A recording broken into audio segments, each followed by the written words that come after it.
Hello and welcome to week 15, piece 30 of the Wall of Stitches Crochet Along. And for this piece, we're going to be using the bird footprint stitch.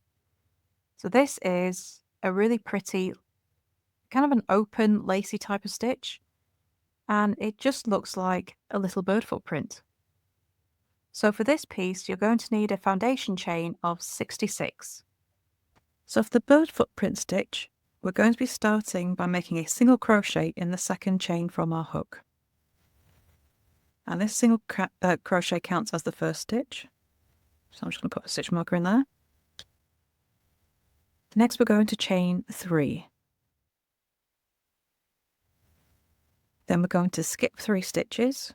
1, 2, 3. And in the next stitch, make a single crochet. Okay, so we're going to have these big gaps that we're going to be working into later. And this is your repeat across the row. Chain 3, skip 3, and then make a single crochet. Chain 3, skip 3, and single crochet. And you can repeat this all the way across the row, so that the last stitch of the row is a single crochet. So row 2, we're going to turn and chain 1. And then in the first stitch, we're going to make a double crochet turning chain.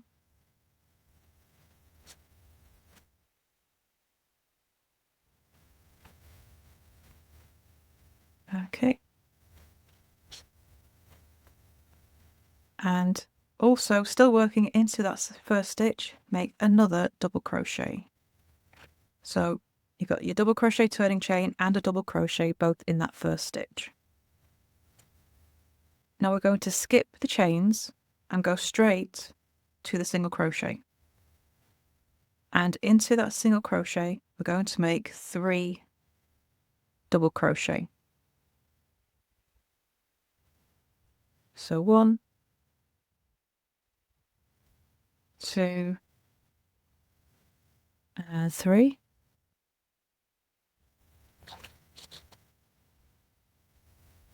Then we're going to skip the chains, go straight to the single crochet, and make 3 double crochet in that one stitch.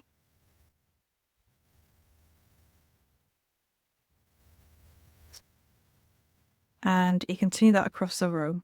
So you just skip to the next single crochet and make 3 double crochet all in that same stitch. And then when you get to your last stitch of the row, you're going to make 2 double crochet in that stitch.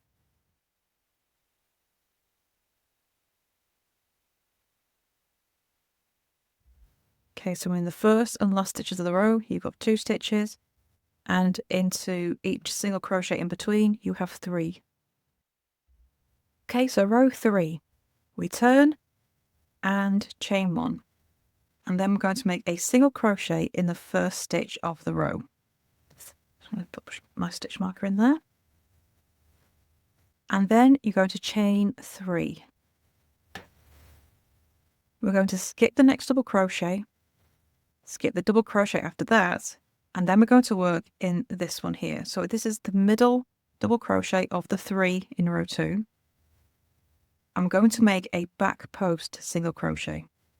So going round the back, come through one side, push a hook around the other side. So now we're working on the back and make a single crochet. Okay, so it's going to have this ridge on the front and your single crochet sits on the back. Okay, and then chain 3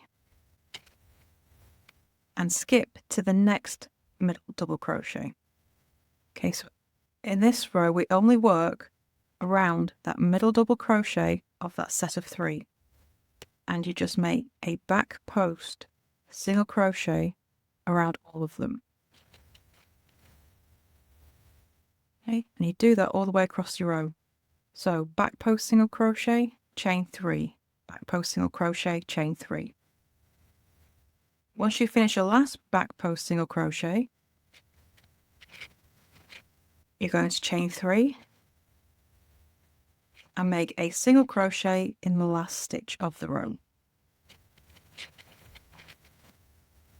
Okay, so if we turn over, that back post single crochet is creating that really long middle toe of the bird footprint. Let's put it like knees, flip it over. So this is going to be your front side, and this is the back side of the fabric where you get that ridge created by those back post single crochets. So to complete your bird footprint piece, you're going to be repeating rows 2 and 3 until you have 9 rows.